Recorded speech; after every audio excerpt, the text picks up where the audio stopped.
Bem, chegamos na parte de nível. Olha, essa parte aqui é muito legal também. Por quê? Porque o nível basicamente é onde está a cara pro jogo, né? Como eu falei lá atrás. Poxa, a gente tem aqui alguns temas clichês, né? Poxa, tem muito jogo que tem uma ambientação no espaço. Recentemente a gente tem também o que lançou esse ano, que chama Starfield, também é no espaço. Tem jogo que o ambiente é de fogo, que é de gelo, tem caverna, tem dungeon, tem tumba, tem fábrica, não sei o que, tem céu. Cara, tem um monte de coisa. Posso ficar, cara, a aula inteira só falando de tema, entendeu? Porque, assim, eles são clichês, mas eles ainda assim são muito importantes na hora de criar um jogo. Por quê? Porque, bem, vejamos bem, apesar de ser clichê, apesar de eles serem todos clichê, tem um porquê, entendeu? Se você tá lá criando seu personagem, e seu personagem você fala, caramba, esse personagem aqui ele combina muito com o estilo de neve, né? Você vai botar ele aonde? No deserto? Eu acho que não, ele é interessante, esse personagem tá ligado com níveis no gelo, por exemplo, entendeu? Mas, apesar do clichê poder ser atraente, quando você pega diferentes temas, né, dentro mesmo do clichê, você cria o seu próprio exemplo, sabe? Então, cara, é onde que com a mistura do que você pode, com a mistura de temas que tem, o seu nível ele pode ser específico, ele pode ser algo novo, inovador. E lembra que eu falei? Novidade brinca com o quê? Engajamento. Lá atrás, lá no começo da aula. Então, entendeu? É bom a gente deixar isso em mente.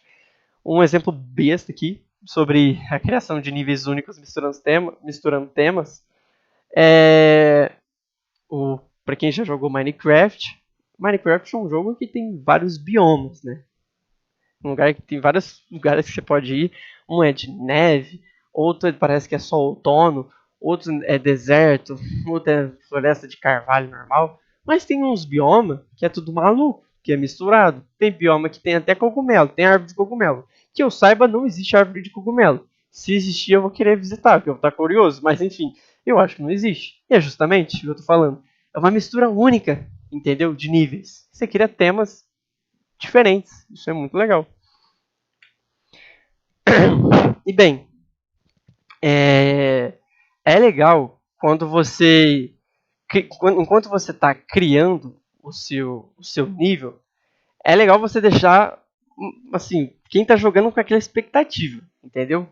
Por quê? Porque é muito reconfortante, assim como uma recompensa, é muito confortável quando você está andando em determinado lugar do jogo e você é apresentado uma fase totalmente diferente, entendeu? Às vezes com uma certa prévia, entendeu? Como eu coloquei aqui, que é legal você construir uma certa informação sobre antecipar o que vai acontecer, entendeu? Você criar uma certa antecipação, tipo uma placa falando, ó, aqui na frente vai ser tal lugar, entendeu? Você usar um nível que parece com o outro, e aí os dois quando se conectam fazem um nível totalmente diferente, entendeu? Tudo isso está relacionado também com a importância do título, da atmosfera da fase. Porque, por exemplo, você vai dar um título para um lugar que é nevado. Cara, não vai me colocar o nome do lugar de inferno, né? A não ser que seja inferno congelante. Mas assim, o lugar é cheio de neve. Você vai colocar nome de churrasqueira? Cara, não faz muito sentido, entendeu? Então, um título ele é muito importante. Lembra que eu falei de nome marcante? Que se encaixava lá nos personagens, que estava na história, no caso? Cara, você vai usar isso aqui também para criar níveis. Entendeu? Você criar nomes marcantes, títulos marcantes e descritivos são de extrema importância na hora de você desenvolver a atmosfera de um lugar. De você mostrar o que vai ter mais para frente nesse nível. É muito importante você fazer isso. E bem, é interessante, é, é recomendado que você não deixe esse lugar, assim, bem simples, assim dizendo. Tipo assim, bem simples assim, escasso de item, uma coisa vazia, uma sala vazia. Porque assim, por exemplo, não adianta nada você fazer um campo grande assim, mas não tem nem uma flor, é só um campo. Cara, vamos lá, vamos se atentar aos detalhes, entendeu? Vamos pensar na arte do lugar também. Porque uma coisa que é interessante você fazer também, que é bom estar na tua mente na hora de criar um jogo, é você saber qual que vai ser a arte do jogo. Né? Qual que vai ser a base principal dele? Ele vai ser 2D? Ele vai ser 3D? E se, por exemplo, você estiver fazendo um certo trabalho e te pedirem para fazer em 2D, ok, ele vai ser em 2D, mas vai ser pixelizado, vai ser animação desenhada, o que vai ser? Enfim, baseado em tudo isso, você cria também o seu nível, entendeu? E é onde você enche eles de características peculiares que você quer, que fazem sentido com o ambiente também, que deixam ele com uma cara única. Uma coisa que ninguém nunca vai ter visto em nenhum lugar, a não ser no seu jogo. Isso é muito maneiro de fazer. Porque, afinal, não é interessante um nível ser apenas um corredor cinzento. Eu acho que deve ser muito desanimador para quem está jogando, você passar certas dificuldades enquanto joga e chegar numa parte, né, é um corredor cinzento que você tem que ultrapassar sem nada de novo. É tempo gasto. Quem quer jogar, quem está jogando, está se divertindo, quer se divertir, não quer passar um tempo olhando uma parede cinza, entendeu? Coloquei aqui um exemplo pra gente, pouco bonito, né? Também do Dark Souls 3. Cara, isso aí é um nível, não é nem uma parte, não é nem um mapa inteiro, isso é um nível do jogo. Olha a apresentação que esse jogo tem. Olha a apresentação que essa parte do mapa tem. Cara, isso aí é receptivo pra caramba. Você já olha pro lugar, você já não imagina que é um lugar, né, caloroso, você já imagina que é frio, entendeu? A estética do lugar já brinca com a ideia dele ser um pouco mais melancólico, entendeu? E, cara, o jeito que você chega nesse lugar, ser apresentado, nesse nível, entendeu? Ou isso causa uma certa emoção em você. Você sente a vontade de chegar lá, você explorar, ver o que está acontecendo.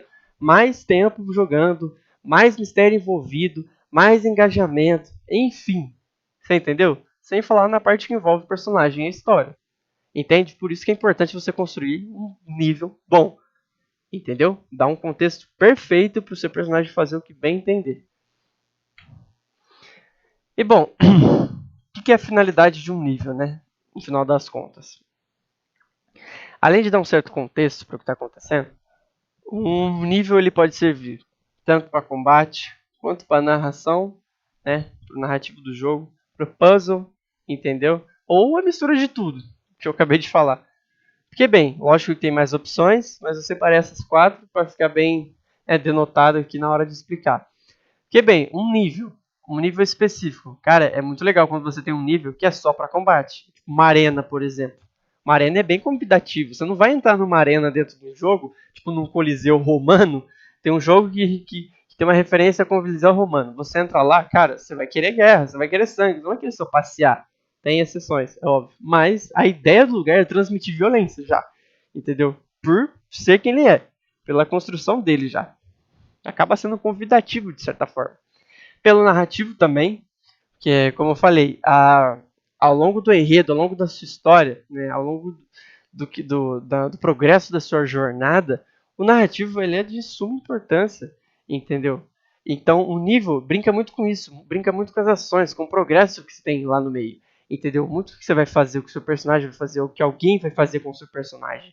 É interessante você pensar nisso. Então o nível também serve para isso. Puzzle tem lugar no jogo, tem lugar em mapa, nível, que serve para você resolver um puzzle e ganhar alguma coisa. Ou perder, depende do que o desenvolvedor pensa em fazer. Mas a maioria esmagadora dos casos, você vai ganhar uma certa recompensa por resolver um puzzle. Então, na hora de fazer um jogo, tenha isso em mente. Você pode fazer um lugar justamente só para puzzle. Se você parar para jogar se você parar para jogar algum jogo seu que tem puzzle, você vai ver que é uma sala especificamente para você fazer puzzle convidativa, tem as suas características únicas, você consegue perceber que vai ter um puzzle naquele lugar antes de chegar nele, porque isso já foi apresentado para você algumas vezes. Você entendeu? É assim que você vai construindo o jogo. E, é claro, é muito interessante quando você separa um nível apenas para recompensas. Cara, isso é incrível, tá? Tipo, quando você tem aquela sensação de alívio após um monte de estresse, após combate, após adrenalina pra caramba, por exemplo, ou uma frustração de escolhas que você tem que fazer até chegar em determinada parte da história ou do jogo, pronto, você tem agora a sua recompensa. E ela tá num nível específico. É tipo você, cara, ver um pôr do sol, tipo, você vê o nascer do sol, não sei. É algo belo, é algo que te deixa confortável, que é reconfortante para você. É recompensador você estar ali além de você ganhar recompensa, entendeu? Por isso que o nível é importante. E nisso tem a opção da gente misturar tudo, como eu falei, mas a gente tem um uso conciso disso. Você ter muito cautela, né? Um uso assim, preciso do que você está fazendo, porque você exagerar muito, você ficar colocando combate toda hora, é tendencioso a cansar, perde o fio da meada, perde porque que o jogo existe, entendeu? Perde a narrativa dele, entendeu? Tem jogo que nem tem puzzle, mas os que tem, se tiver puzzle toda hora, poxa, você muda o gênero do jogo se você colocar puzzle toda hora, entendeu? Recompensa. Cara, se você vive de dar recompensa, se o jogo só gira em torno de ficar te recompensando a todo momento, sem nenhum desafio, qual é o ponto de jogar? É apenas um passeio, né? Entendeu? Sei que na vida real isso talvez seria diferente, é interessante a gente ter recompensa, mas no jogo é diferente. Quando você está jogando, você dá personalidade pro jogo, pro ambiente, pro nível. Quando você coloca essas coisas, entendeu? De maneira precisa. E bem, sempre joga cada fase, tá? É recomendado. É interessante você saber o que está acontecendo ali. Você saber se é possível certas coisas acontecerem ou não. Entendeu? Porque, acima de tudo, o player quer se divertir. Né? Apesar do desafio, o player quer se divertir. E para ele se divertir, cara, vamos lá. Entendeu? Vamos ver o que ele está passando. Então é bom você sempre jogar o nível que você cria. Se um jogo, se você criar um certo nível, ele é mó bonitão, ele é cheio de adereço, é lindo, você controlou bonitinho a questão das mecânicas no jogo, personagem ali e tudo mais, mas ele é gigantesco, você não vai parar em lugar nenhum. Cara, isso cansa, entendeu? É grande, você vai saber. Se você jogar, você vai sentir isso. Porque você também é uma pessoa, você é um ser humano. Você vai se sentir cansado na hora de jogar também. Por isso que é importante. E por isso que é interessante também, cada ramificação deve conter alguma recompensa. Lembra que eu falei agora que pouco de ter um nível especificamente para recompensa?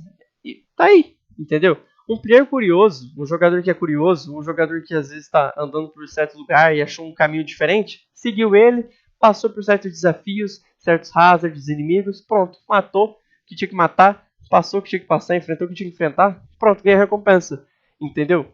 Cara, você jogando o jogo, você vai perceber isso. Você vai perceber que tem como você criar ramificações ao longo da história, não ser só uma linha reta o jogo, entendeu? Você não tem só um caminho para seguir. Tem vários. E é muito legal quando você faz essas coisas se interligarem e você ganhar uma certa recompensa por cada coisa que você faz. Cria uma personalidade para o jogo. E tem também a ideia de você adicionar playgrounds e arenas de combate. O que são isso? O que é isso, né, no caso?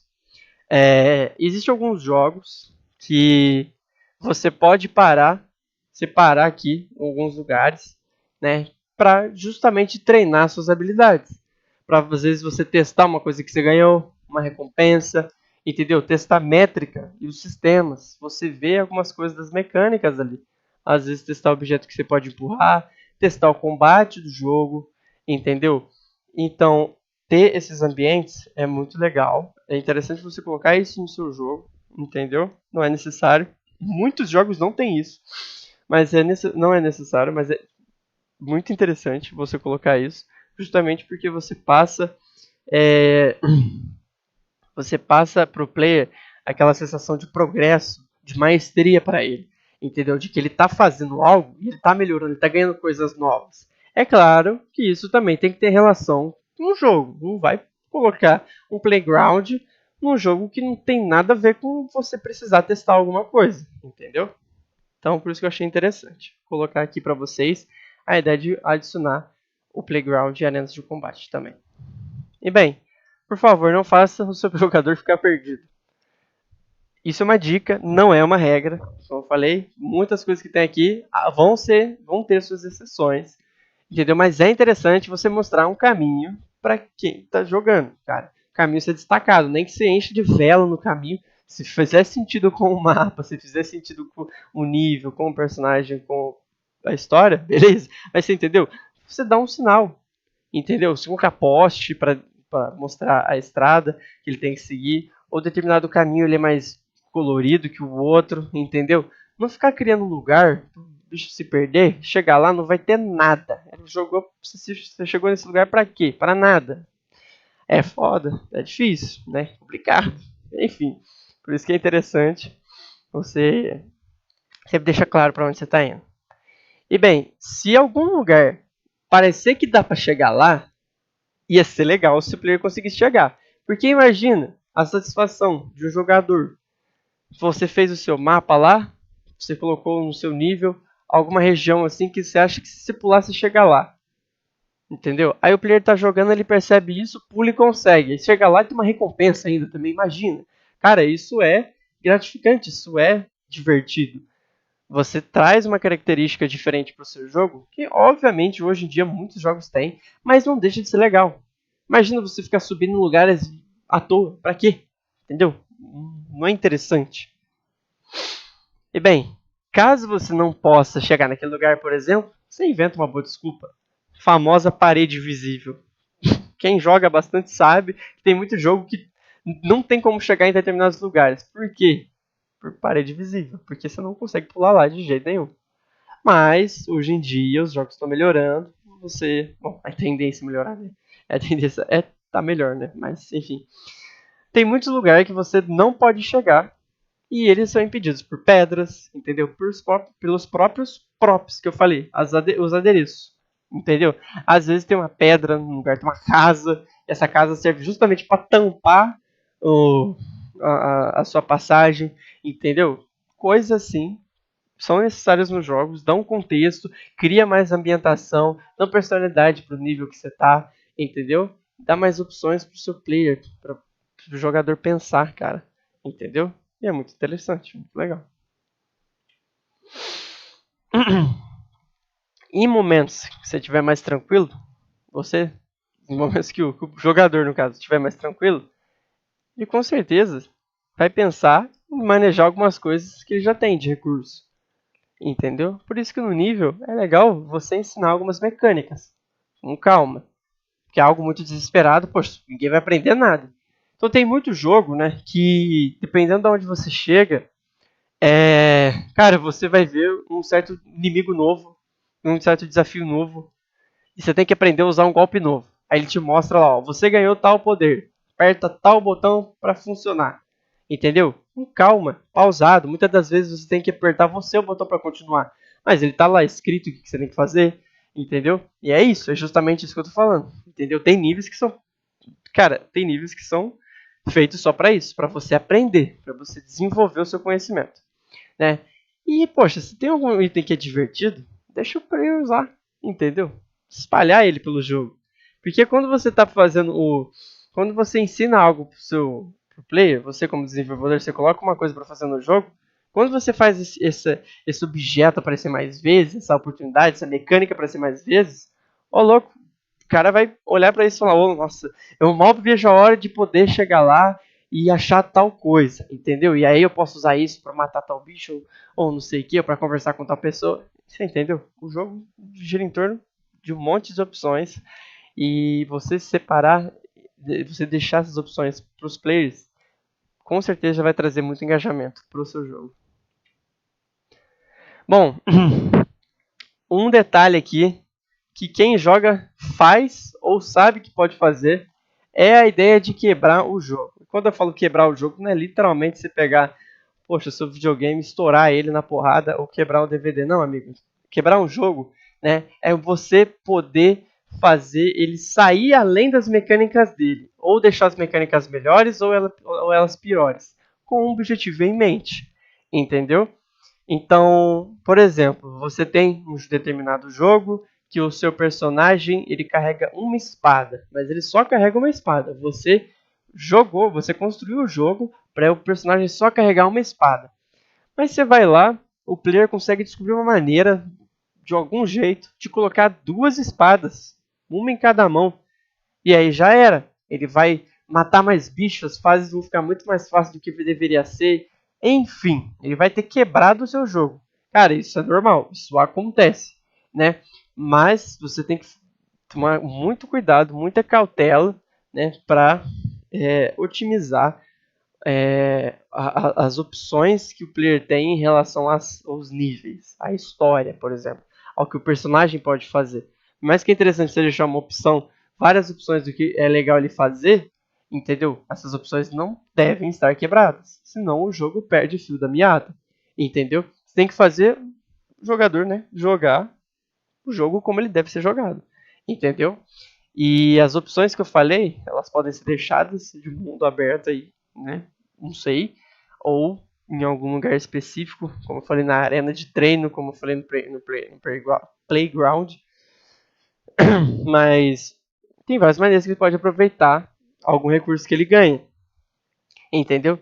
Dando de exemplo aqui, tem o Risk of Rain 2. Cara, o Risk of Rain 2 é um jogo roguelike, que é um jogo em que você joga ele num nível que vai aumentando a dificuldade do nível, vai aparecendo outros monstros, hazard, coisa pra você fazer. Cara, em determinado momento você fica tão forte que é quase impossível você morrer. Só que eu falei, simultaneamente você vai tendo mais coisas para fazer. Conforme o tempo passa nesse jogo, mais difícil fica. Então, por mais que você é muito forte no final do jogo, você ainda pode morrer. Você não é imortal por isso. Então, é um jogo que ele foi feito para ser quebrado. Isso é uma coisa muito interessante. Eu sugiro que vocês confiram uma gameplay desse jogo para vocês entenderem o que eu estou falando. Muitas das vezes, o jogo ele serve. Ele estar quebrado é uma opção que o player tem, né? Que muita gente fala, não é bug, né? Não é problema, é uma feature, é um adereço, algo novo. Controle. Não coloquei muita coisa nessa parte, mas é legal você ter em mente algumas coisinhas na hora de fazer o seu jogo. Bem, é legal você atribuir funções no controle tematicamente, né? Então, com sentido do que está fazendo, confortável. Se imagina jogando, imagina se você tivesse controlando um controle de videogame. Que botão você apertaria para fazer tal ação do seu personagem, entendeu? É legal você pensar nisso, porque se fosse confortável, não ia fazer nenhum sentido, entendeu? Você tem que, né, buscar acessibilidade para quem está jogando e diversão, né? Comodismo. É para ser fácil para quem está jogando a parte do controle. A questão do jogo, a dificuldade, você que vai mexer depois. Mas enfim, é legal você utilizar, né, esquema de outros jogos do mesmo gênero, por exemplo, para você evitar uma confusão. Ué, o exemplo clássico: você que joga no computador, está jogando um jogo de disparar com uma arma. Qual botão que você vai disparar a arma? Eu duvido que seja o Alt ou sei lá o Enter. Não, você vai dar um tiro, você vai apertar com o mouse. Isso é uma coisa que hoje em dia se tornou um consenso, justamente por isso. O desenvolvedor tem que pensar nisso também. Tem que pensar na parte do jogar, na parte de quem está ali. Se colocar no lugar do jogador. E a parte do controle está nisso também. HUD e os ícones. Bem, HUD, para quem não sabe, é Head Up Display. É uma certa interface que aparece para você enquanto você joga. Normalmente aparece na parte de cima, né? Que pode dar certas informações para quem está jogando, né? É o que comunica o jogo para o player. Então, em cima, às vezes pode aparecer uma bússola mostrando para que lado você está olhando no jogo, para você se localizar. Pode aparecer quanto de dinheiro você tem se o jogo utilizar esse recurso. Pode aparecer também um mapa para você clicar e poder observar onde você está no jogo. Enfim, o HUD é uma coisa a ser colocada no jogo, entendeu? De alguma forma ou outra, você implementar um HUD para ele comunicar com o jogador, entendeu? E essa informação tem jogo que deixa ela ali de forma permanente, entendeu? Mas quando deixa de forma permanente, não deixa muita coisa. Deixa, tipo assim, uma barra de vida ali em cima. Pronto, beleza, é isso aí, acabou, não tem mais nada. Ou deixa quanto dinheiro você tem no bolso. Pronto, deixa pequenininho ali no canto, uma coisa que você vai checar quando você precisar, entendeu? Supondo que seja um jogo que você eventualmente precise gastar uma grana, entendeu? Tá lá, entendeu? Mas normalmente a ideia do HUD é ser rápido, entendeu?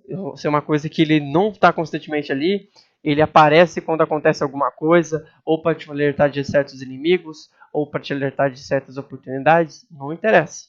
Ele serve para você adicionar informações rápidas ao jogador.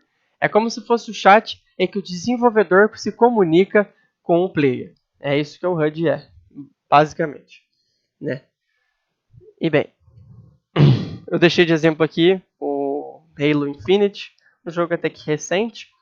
Você pode ver, ó, que aqui em cima no jogo tem um monte de coisa, entendeu? Só que esse monte de coisa não deixa poluído. Eu falo um monte de coisa porque são coisas que ele precisa saber. Essa barra azul aqui é a vida do personagem. E essas barrinhas azuis aqui na esquerda é o que? É a missão. Tá escrito aqui o que ele deve fazer. Entendeu? Aqui embaixo tem o mapa, aqui tem a munição, aqui embaixo aqui tem outros acessórios que você pode usar, no caso desse jogo, bomba, etc. Enfim, você pode ver que o HUD, os ícones, eles são adaptados justamente para você ter uma informação breve, rápida e fácil, né, uma coisa comunicativa assim com você na hora de que você estiver jogando. Não é a Deus dará. Você não está largado ali sem saber o que você quer fazer. Não. Tá aí, ó. O jogo vai te mostrar. Questão de acessibilidade. Uma coisa muito importante que é necessário você colocar no seu jogo, independente do que seja o jogo. Entendeu? Chegamos no combate, né? Finalmente chegando no combate. Depois de passar por muita coisa, a gente chegou no combate. Não deixa de ser importante, é claro. Muitas das vezes é essencial. Porque, né? Por que que... Você já parou pra pensar? Por que que as lutas elas são tão predominantes em jogo? Cara, o que tem de jogo aí que você sai...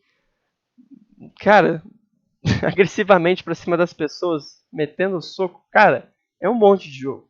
Eu mesmo dando exemplo aí, quantas vezes eu já falei inimigo nessa videoaula aqui, bicho, não tá escrito. Justamente, porque a predominância de lutas que tem no jogo é muita, entendeu? Porque é uma fonte fácil de emoção, né, e de conflito. É uma fonte fácil, né? E é capaz de servir como escapismo. A pessoa viajar fazendo isso é muito fácil, tranquilo. Nem não dá dor de cabeça, entendeu? Exercita também, algumas das vezes, a capacidade de desenvolver estratégia. Lá no começo da aula eu falei que tem alguns jogos que tem, né, a ideia de você ficar usando muito a cabeça, de ser um bagulho que tem um desafio mental. Tá aí, ó. O combate também pode servir para isso, entendeu? Isso serve para o engajamento do seu jogo, né? E não deixa de ser uma maneira divertida de se fazer o que você quiser.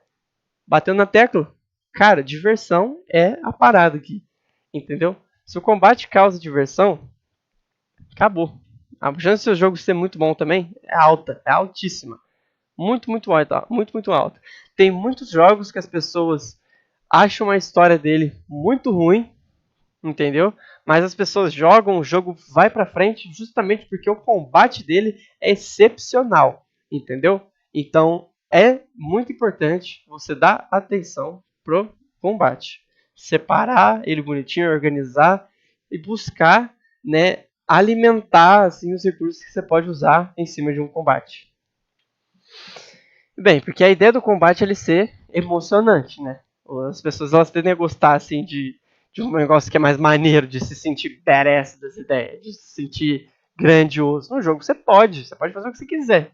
Tem muito jogo que você pode fazer o que você quiser, entendeu? E o jogo que te dá liberdade para fazer isso, principalmente em combate, cara, a pessoa anima. Isso causa fortes emoções, causa felicidade. A pessoa fica animada pra caramba, entendeu? E ainda mais se for batalhas acirradas. Poxa, você tá jogando um Mortal Kombat ali com seu primo, entendeu? Cara, batalha acirrada, tá você ali fazendo o que ele pode fazer, que você pode fazer, e seu primo pode fazer o que ele pode fazer pra te lutar e tudo mais. Todo mundo soltando golpe, todo mundo soltando poder. Cara, batalha acirrada é emocionante. Isso cria um certo vínculo com um jogo. Isso cria uma característica para um jogo. E deixa ele divertido. Não dá pra negar. Entendeu? Agora, é interessante você não fazer os combates, né, em maioria, né, aborrecer o jogador, né? Por que eu falei maioria? Cara, porque é legal quando você quer fazer, de repente, um inimigo muito forte, desafiador para quem tá jogando, entendeu? Passar a ideia de desafio pro seu jogo, você pode fazer isso, mas se isso for lei, acaba aborrecendo. O jogador cansa, entendeu? Isso tá ligado às mecânicas que eu falei. Isso tá ligado ao nível que eu falei. Quando você não sabe conciliar tudo isso, fica maçante o jogo. Então, na hora de fazer esse jogo, cara, cria bastante tipo de ataque, cara. Entendeu? Ataque não letal, golpe que você só derruba o personagem, deixa ele com ação. Não precisa ser só você ir lá e matar o seu oponente. Não, vamos dar uma certa um certo tempo de luta, entendeu? Uma certa animação. Tem gente que gosta de ver uma porradaria franca, entendeu? E o combate, ele fomenta muito isso, né? Quando você coloca uma característica assim, para quem gosta dessa situação, cara, sensacional, entendeu? A pessoa vai gamar no jogo só pelo combate, ela vai esquecer da história do jogo, entendeu? Então você pode colocar até poder no jogo se você quiser, entendeu? Fazer algo criativo, com criatividade que o player pode fazer a qualquer momento, entendeu? Ou com determinados recursos, porque é legal você dar uma balanceada no seu poder. A gente vai falar disso daqui a pouco. Mas, entendeu? Não deixa de ser muito da hora, de ser muito maneiro, gostoso, quando você pode fazer o que você quiser no jogo em relação ao combate. Ainda mais quando é de maneira criativa. E bem, do mesma forma que é legal a gente deixar as pessoas brincar, né? É legal a gente ter certos cuidados. Como desenvolvedor, é muito importante você ter precaução na hora de fazer o combate. Primeiro, sempre deixa claro para o seu jogador se ele está tomando dano, se ele está perdendo alguma coisa. Entendeu? Porque, imagina, você está jogando e do nada você desaparece, você morre. Qual que é o sentido? Entendeu? Você não tem um estímulo assim para você saber o que está acontecendo com você. Tem jogo que você vai colocar certo poder. Imagina, você cria um jogo onde a temática gira em torno de fogo e o personagem, quando ele toma dano de fogo, ele não queima. Cara, isso é meio triste. Tipo, a pessoa não vai saber o que está acontecendo ali muito bem, entendeu? Pode saber, óbvio, só associar com o cenário e tudo mais. Mas é muito legal quando você dá isso visualmente para a pessoa, entendeu? Ela pega mais a sacada, ela entende melhor o que está acontecendo ali, entendeu? E isso auxilia ela no combate, entendeu? Porque você sabe que se você tiver com pouca vida, você vai jogar de maneira mais recuada. Tem doido que joga de maneira mais agressiva quando tá com pouca vida. Tudo bem. Mas a ideia de quando você tá com pouca vida é você recuar, é você buscar se curar, é você buscar se fortalecer. Não sei, mas você tem que deixar claro pro jogador, para ele decidir o que ele vai fazer na hora, com as opções que você disponibilizou no seu jogo. Entendeu? Então, é muito maneiro, junto com essa ideia de você receber dano, você dá um indicativo de que você também tá dando dano. Entendeu? Lembra do que eu falei lá da métrica no personagem? Tá aqui, ó. Você sabe que o personagem está fazendo um corte com a espada. Você sabe que o personagem está soltando flecha. Você sabe que o personagem está dando um tiro. Está soltando a magia. Não sei. Qualquer opção. Não importa. Mas é legal você mostrar. Você dá esse indicativo. Entendeu? Tanto faz de uma maneira seja. Mas é interessante, obviamente, condizer com o que está acontecendo, no contexto, no nível, na história, no personagem. Sempre vou falar aqui para vocês buscarem sentido no que vocês estão fazendo, porque apesar da diversão, quando perde muito sentido, as pessoas ficam meio ué, entendeu? Tem coisa até que entra no vale da estranheza. Imagina você tá jogando um jogo que você é um cavaleiro, você puxa a sua espada, você vai fazer um golpe e sai uma flecha da sua espada. É uma arma, é uma espada que solta flecha. Não é uma coisa que, entendeu? Acostuma assim na visão das pessoas. Elas podem achar meio esquisito, entendeu? Tá dentro da criatividade? Tá dentro da criatividade. Mas deixa o indicativo do que tá acontecendo, entendeu? Relacionado ao que a pessoa tá fazendo, entendeu? E paralelo a isso, é interessante demais você colocar um tom de combate para deixá-lo fluido. Jogo parado dá canseira. Porque quando o movimento do personagem é lerdo, os ataques são lerdos, dependendo do jogo, gira um contraste tão feio que você desanima. Vamos supor, imagina lá, você está jogando Sonic, você tem que correr pra caramba, o mapa tá rapidaço, e o golpe do Sonic é ele parar e dar um chute. Cara, você tá correndo pra caramba, você tem que parar e dar um chute, chega a ser maçante. Entendeu? Dependendo da maneira que você botar um chute. Agora, se for uma voadora, você sai voando pra frente, chutando, diferente. Concorda? Entendeu? É a mesma coisa. Entendeu? Tenta deixar o jogo fluido. Deixa ele seguir de acordo com a velocidade do seu jogo.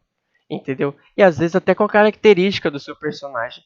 Entendeu? Se você vê que tem um personagem que ele é maior, que ele é quadrado, por exemplo, que ele é grandão, se o golpe dele for mais lerdo, não tem problema. Entendeu? Desde que a animação dele ocorra de uma maneira fluida, tá tudo certo. Entendeu? Desde que aquilo não seja um impedimento para o jogador, tá tudo certo. Entendeu? que isso faça sentido dentro do andar do jogo também, sabe? E bom, eu coloco aqui que é legal você colocar combate com significado, né? Não só colocar por colocar, né? Às vezes, normalmente tem jogo que começa com combates para quê? Para te ensinar a jogar. Eles já mostram os controles lá no começo. Também tem jogo que coloca combate para você derrotar um certo chefe. Derrotou o chefe, beleza, ganhou o jogo, acabou, beleza. Tem um porquê. Recompensa, entendeu? Às vezes tem que lutar num combate para liberar um puzzle, entendeu? Cara, uma gama de possibilidades que você pode seguir, entendeu? Mas não deixa de ser uma coisa para você se preocupar. Colocar um combate com um sentido.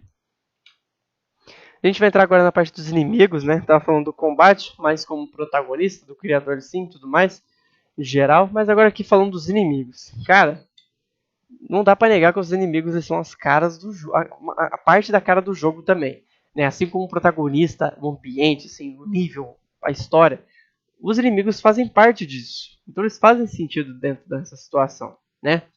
E também a forma segue a função aqui. Inimigos fortes, grandão, quadrado, entendeu? Bicho sinistro, forma triângulo na cabeça, bicho mais amigável, circular. Isso aí existe para inimigo também. Não é só para o personagem principal, né? Vamos lá. Coisa que é legal você prestar atenção, colocar no seu personagem é o comportamento dele, né? Quem ele é, a personalidade dele, entendeu? Por mais que sejam os inimigos que vão morrer rápido, que você não vai desenvolver a história com eles, poxa, tem um porquê ele está ali, tem porquê ele tá se movimentando de um jeito, entendeu? Um bicho que normalmente é quadrúpede, né? Por exemplo, um cachorro, ele vai ser rápido, entendeu? Os ataques dele também vai ser mais que um ataque, comportamento agitado, entendeu? Não muito resistente, entendeu? Isso tudo está relacionado com a criação do inimigo. Os atributos são muito importantes no inimigo, muito, muito importante, entendeu? Você vai criar um inimigo grande, gigantesco, cara, isso é muito triste se ele morresse com um golpe, entendeu? Apesar que quando você quebra o jogo ele pode ficar com um golpe só, verdade. Mas é muito interessante um bicho grande ser resistente, entendeu? Porque, poxa, é sem graça para quem tá jogando também. Você vê um inimigo gigantesco, você dá 2 tapinhas nele e morrer. Ah, entendeu? Às vezes você quer desafio, às vezes a diversão é você combater algo maior que você, entendeu? Então, que apesar dos movimentos ser mais lerdo, o ataque é mais forte, entendeu? Então, é bom a gente prestar atenção nesses atributos na hora de criar o nosso inimigo, entendeu? Porque, bem, eu coloquei alguns exemplos assim, aleatórios pra caramba de inimigos. Né? Tem patrulhador, perseguidor, atirador, tem guarda, tem voador, tem bombardeador. Cara, você pode criar inimigo de todo tipo. Inimigo no chão, inimigo no ar, debaixo da terra, debaixo d'água, em cima d'água, no espaço. Aonde tem lugar, dá pra ficar, você coloca o inimigo. Desde que tenha um sentido, ele tá ali, entendeu? Tem um porquê, tem um certo combate, entendeu? O ambiente às vezes influencia na resistência dele, nos ataques dele, entendeu? Um inimigo que é atirador, normalmente ele é mais fraco, por quê? Porque ele tá longe, até você chegar nele, a chance de você ter tomado um dano é muito alta, entendeu? Então é legal você remediar, né? Você equilibrar, medir, né? A dificuldade com o inimigo, tá muito bem relacionado, entendeu? Muito bem relacionado com o nível. Às vezes, se o nível tem um certo hazard, tem uma mecânica difícil de passar lá também, poxa, você não vai. Cara, não é sugerível você colocar, por exemplo, um inimigo muito difícil dentro de uma área cheia de armadilha. Cara, o jogador vai pirar, ele vai passar mal, entendeu? Ele vai reclamar do jogo, entendeu? Porque a ideia é você se divertir, você se sentir livre para fazer as coisas. Porque apesar de você poder colocar ele, né? Não é uma regra, mas poder colocar ele dentro de um certo nível. Esse nível é difícil. Tem um inimigo difícil lá, cheio de armadilha. Cara, desde que você crie alternativas para o jogador poder fugir dali, beleza. Ou atacar, beleza. Entendeu? Mas a ideia é a diversão do player. Lembra disso também para criar os inimigos. E bem, na hora que aparece o inimigo, a gente se pergunta, caramba, que inimigo é esse? Entendeu? O que é isso? Tem muitas vezes que você nem sabe se o que apareceu na sua frente é seu inimigo ou não. Por isso é interessante você indicar. Não, uma regra também, como sempre falo, há suas exceções. Mas, poxa, o inimigo apareceu, dá um freeze nele, dá um zoom, mostra que ele chegou, entendeu? Ou deixa algum aviso falando, ó, não abre essa porta, entendeu? Tem alguma coisa aqui atrás. Cara, não sei. Isso foi um exemplo bem esdrúxulo, tá? Porque na prática, cara, de acordo com o que você criou para sua história ou pro nível, você pode escrever várias coisas para dar a entender que na frente vai ter inimigo, vai ter perigo, entendeu? Pode mostrar um nome na tela, pode fazer o que você quiser para apresentar a chegada desse inimigo. Eu coloquei aqui do lado um exemplo de um inimigo forte, né, de um chefão no jogo Bloodborne. Cara, olha a entrada desse bicho, cara. Ele já consegue ser mais maneiro do que o seu personagem, só por ele existir. Tá chegando do céu, com os braços abertos, com a lua de fundo, a ambientação cheia de névoa. Cara, é um nível bem construído, entendeu? Cara, é algo que você pensa, caramba, será que eu vou dar conta de lidar com isso aqui agora? Entendeu? É algo que te faz já querer raciocinar o que você vai fazer na hora, você como jogador vai fazer na hora do combate. Então por isso que a entrada, né, a introdução do inimigo também é muito importante. Brinca muito com a construção de personagem, brinca muito com a ideia de você saber impor ele dentro da história, entendeu? Então é muito legal você dar essa expectativa pro jogador e cumprir com ela. E bem, às vezes você fica com dúvida de o que você vai fazer para colocar um inimigo no jogo. Olha, amigo, tem várias maneiras que você pode fazer isso. A primeira é você bloquear um caminho e você tem que, obviamente, lutar com o inimigo agora para você conseguir, entendeu? Ou o inimigo está escondendo uma chave que abre uma porta para você ter que passar, entendeu? Ou você vai matar o inimigo porque ele vai te deixar mais poderoso, ou porque ele está te seguindo que nem louco. Mas de qualquer forma, é divertido enfrentá-los, entendeu? Apesar de tudo isso, deixa a ideia de ser divertido enfrentá-los, entendeu? É importante a ideia de diversão dentro de um jogo, entendeu? Até porque imagina, você já está andando num certo nível, tá preso, tá numa área bloqueada. Beleza, você fala, vou ter que voltar tudo de novo. Aí você vai voltar e tem um cara chato pra caramba que você tem que lidar. É maçante, entendeu? Por isso que sempre brinca com a diversão. E bom, na hora de criar o seu inimigo, pensa em algumas coisinhas aqui, eu separei, né, pra gente. Você começar com um tema ou com uma história. Quando a gente estava falando de tema para nível, eu falei que se você criar um personagem para gelo, né, um bicho de gelo, é legal ele estar numa região nevada. Brinca com a mesma coisa aqui, com um tema, com a história, entendeu? Se o monstro é feito de fogo, é legal ele viver num ambiente feito de fogo. Ou aonde ele passa, ele deixa fogo, entendeu? Você construir o mundo assim, entendeu? E arranjar um jeito de, tipo, agrupar os personagens, entendeu? Os inimigos. Qual a justificativa deles andar em bando? Entendeu? Qual é o sentido dele estar ali também? Entendeu? E esse inimigo, ele é dali? Da onde ele é? Entendeu? Da onde ele vem? Então é muito válido você pensar nessas características na hora de criar o seu personagem. Entendeu? Porque aí a gente vai ter uma noção melhor do que ele quer representar para o seu jogo. Não é algo ali só para você matar e ponto final. Entendeu?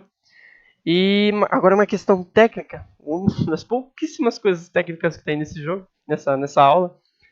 Na hora de você fazer o seu personagem, seu inimigo, cara, não custa nada você usar modelos, você usar a aparência dele ser muito parecida com um bicho que já existe, entendeu? Animações iguais, ou texturas. O excesso disso é ruim. A gente sabe disso, quem joga odeia isso, entendeu? Mas não significa que você não possa usar na hora para dar uma caracterização para o ambiente que você está, entendeu? Vou dar um exemplo muito louco aqui. Você está jogando no jogo, na missão que você está, né? O nível dela é um pântano. E nesse pântano tem um caranguejo cheio de lama para você enfrentar. Tudo bem, você vai lá e enfrenta ele. Aí você passa um nível, passa outro e chega num num certo nível que tem, cara, um, uma neve, montanhas assim. Então é na neve. E sai um caranguejo de gelo, entendeu? Uai, que eu saiba, caranguejos na vida real não ficam na neve. Mas a partir do momento que você transforma ele num caranguejo de gelo, você cria a ideia dele, você compra o jogador de que aquele bicho pertence ali, acabou, entendeu? E você reutilizou, você foi econômico, você usou o mesmo modelo, pode usar até as mesmas animações do caranguejo que apareceu anteriormente, entendeu? É um bom exemplo do que você pode fazer, entendeu? E bem, precaução em relação ao inimigo agora. Cara, uma coisa antes aqui que eu coloquei, antes da precaução, né? Que é também a característica que era pra estar na página anterior. Mas quando você for fazer um inimigo, tem em mente também que nem todo ataque vai dar dano, tá? Assim, você pode fazer um ataque que ele, às vezes, destrua o nível que você tá, entendeu? Te deixa com mais dificuldade de andar, por exemplo. Mas dê uma característica pra ele, entendeu? Não necessariamente vai te matar o que ele fizer, mas pode te derrubar, pode te incapacitar, entendeu? Pode dificultar a sua gameplay, entendeu? Então é bom você pensar nessas coisas que o inimigo pode fazer também. Agora, em seguida, a gente tem a ideia de precaução.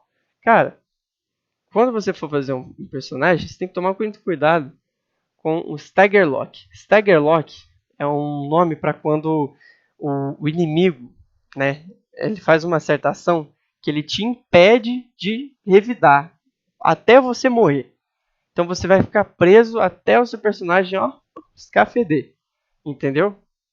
Isso é antijogo. Isso não é muito divertido. Entendeu? Por mais que às vezes possa fazer parte do desafio, sabe? Não, na maioria das vezes não é muito legal não. Entendeu? É por isso que é bom você tomar cuidado, deixar o player sair dessa situação, mesmo se for com pouca vida, mas não fazer ele morrer, ele ficar preso a uma situação. É horrível quando o personagem não tem opções. É horrível quando o player se vê sem opções para revidar. Entendeu? E também evita colocar inimigos em um lugar que você não pode ver, cara. Cara, porque o player vai estar jogando concentrado e o jogo tá aqui, ó, na frente. Ele vai, ele vira, ele vai ali, ele vira aqui. O combate está sempre na frente dele. O estímulo é ele caçar pela frente. E do nada vem um monstro por trás de você, gigantesco, que acaba com a sua raça. Olha, você pode até colocar monstros atrás, mas assim, não que eles sejam muito fortes, entendeu? Se eles forem fortes, cara, aí você dá uma introdução pra eles. Mostra que o bicho estava atrás de você. Entendeu? Que atrás do player, no caso. Mostra que ele vai aparecer. Entendeu? Porque você buscar ser muito sacana com quem tá jogando, a pessoa vai entender. O jogo, né? O jogo é o desenvolvedor falando com o player. Então, entendeu? A pessoa pode pegar o pessoal e nunca mais jogar o jogo. Por isso que é bom você ficar atento a essa característica. E bem, falamos de inimigo, vamos falar de chefe agora, né? Não tem muita coisa, porque o chefe é mais uma coisa especificamente. Mas bom, como é legal assim você projetar as batalhas contra chefes. Bem, é muito legal quando você faz o jogador enfrentar algo que é muito mais forte ou maior do que ele. A sensação de recompensa ela é muito mais satisfatória, gratificante, e o player espera muito mais daquilo que ele está derrotando. Ele espera ganhar alguma coisa muito maior que está em relação, você fazendo um paralelo, é muito legal em relação ao tamanho do monstro que você está enfrentando, né? Utilizar mecânicas de aprendido, entendeu? Quando é inimigo normal, tá, você pode usar algumas mecânicas que você aprendeu durante a jogatina, porém, contra um certo chefão, cara, é muito legal quando você coloca uma mecânica específica que você tem que usar contra ele, ou duas mecânicas que você tem que usar na luta, ter que subir em certo lugar para atingir ele, ou ter que deslizar por meio das pernas do bicho, não sei. Mas você colocar a mecânica que você sabe é muito interessante, entendeu? E outra, dá uma pausa antes e depois do combate, entendeu? É clássico para quem joga jogo de RPG, por exemplo. Você tá num lugar, nossa, esse lugar tá te dando arma, esse lugar tá te dando cura, tá te dando armadura. Você pode ter certeza que no próximo nível vai ter um monstro do tamanho de uma casa para você enfrentar. Porque é justamente isso, o desenvolvedor ele pensa nisso, entendeu? Ele te dá recurso para você estar bem, aí você vai chegar no vilão, pá nele, entendeu? Aí vai ser a luta mano a mano. E depois que você derrotar ele, Ó, não vai ter mais inimigo. Relaxa, calma, fica tranquilo. Fica em paz. Já foi. Agora você vai fazer o quê? Vai descansar, vai recuperar sua vida, ganhar sua recompensa. Você entendeu? Por isso que é interessante você voltar a isso. E, bem, um chefão é muito maneiro você pressupor que o jogador vai morrer várias vezes, tá bom? É muito interessante você ter essa certa empatia, porque quando você está criando o jogo, é legal você jogar ele e saber as dificuldades que o player vai passar. Mas você pressupondo sobre o chefão, você cria melhor o que o chefão faz ou não. Você pensa em como o chefão pode ser derrotado. Entendeu? É você que decide isso. Eu dei o exemplo aqui agora. Cara, se você me falar que isso aí é um inimigo normal e não um chefão, acho que você tá meio louco. Mas assim, esse aqui é o Shadow of the Colossus, né, um jogo relativamente antigo. Ele é um jogo que apresenta muito bem os seus chefes, assim dizendo. Até porque esse jogo ele é conhecido pela ideia dele só ter chefes, não tem inimigos básicos, entendeu? Então, cara, todos os inimigos que tem nesse jogo são maiores que você, sem dúvida. Entendeu? Eles passam a ideia de serem fortes ou mais rápidos que você, entendeu? E é isso que um chefão faz, sabe? E até você chegar até determinado inimigo, né, até você chegar a determinado chefão, cara, você tem uma coisa que você pode fazer, entendeu? Você tem um tempo de ociosidade, entendeu? Eu citei esse jogo lá no começo, que eu falei que você andava bastante até você chegar em determinado inimigo. Tá aí, ó, olha o inimigo, olha o tamanho dele. Ele é basicamente proporcional à caminhada que você fez, entendeu? E, e ele vai te recompensando conforme você joga, certo? Bom, agora a gente vai entrar no nosso último tópico, que eu falei que a gente ia falar, que é brincando com o poder. Parça, vamos lá. Você, camarada, tá criando um poder pro seu personagem. O que você vai fazer, cara? Por onde eu começo? Separei essas perguntas aqui para você se perguntar, tá? Primeiro, esse poder aí, esse é Power Up. Eu separei Power Up, mas é poder. O que ele faz? Como ele vai se aparecer? Como ele se destaca? Como é que eu vou vestir ele? Eu vou vestir? Ele vai ser equipado? Como que vai ser? Ele pode ser combinado ou tem que usar uma de cada vez? Uma vez por dia? Então, essas são perguntas que são muito válidas, são muito interessantes você colocar dentro do seu jogo para o player poder ter uma noção do que está acontecendo, entendeu? E isso deixar ele se sentir também mais maneiro possível que ele pudesse sentir. Porque ele gosta disso na hora do combate, principalmente na hora do combate, né? Então, como que os seus efeitos vão ser comunicados ao jogador? Entendeu? Eu deixei um exemplo ali atrás, o clássico, o Goku, quando ele está se transformando, muda a cor do cabelo dele, ele ganha mais poderes, entendeu? Fica mais rápido, enfim, muitas coisas mudam. Ele fica com aquela aura amarela em volta dele. Então, ele tá bem diferente do que ele costuma ser normalmente. Isso é o jogo comunicando com o jogador, entendeu? E em algumas situações você pode pensar, existe alguma coisa que ele precisa dar em troca? Depende. Existem jogos onde tem certas armas que elas dão mais dano que em relação a armas comuns, só que a cada vez que você ataca, você perde um pouco da sua vida. Olha só, é uma troca equivalente, mas é legal. É um indício de que você está mais forte. Pode mostrar isso para o player, entendeu? E você pode indicar isso da maneira que você quiser, através de som, através de visual mesmo, através do HUD, entendeu? Lembra do HUD, ó, tá aí de novo. Ou perder a vida, entendeu? Pode brincar de um monte de jeito. Um monte de jeito. E eu separei aqui 4 categorias de power-ups, de poderes que você pode pensar como base na hora de criar alguma coisa. Você pode pensar em poderes defensivos, você pode pensar em poderes ofensivos, de movimento e até modificador de jogo. O modificador de jogo ele costuma mexer muito com a mecânica. Tem, por exemplo, o Legend of Zelda, entendeu? Um poder é você poder. Um poder é a ideia de você estar possibilitado a pegar certos objetos e arremessar em alguém, entendeu? É uma coisa que você pode fazer, entendeu? Defensivo, entendeu? Você pode pensar em algo que você coloca um escudo, você ganha mais defesa. Ofensivo, seu personagem fica mais forte, nitidamente ele cresce um pouco de tamanho, sabe? Movimentação, você pode fazer pulos maiores, parecem asas quando você pula. Deixa explícito, deixa bem expressivo para o seu player, o que está acontecendo. Se comunique com ele. Lembra que eu falei? O jogo é comunicação do desenvolvedor com o player. Então você vai estar constantemente comunicando com o player aquilo que você quer passar para ele. E bem, para finalizar agora, nosso último tópico, né, a questão do game design e o TCC. Né?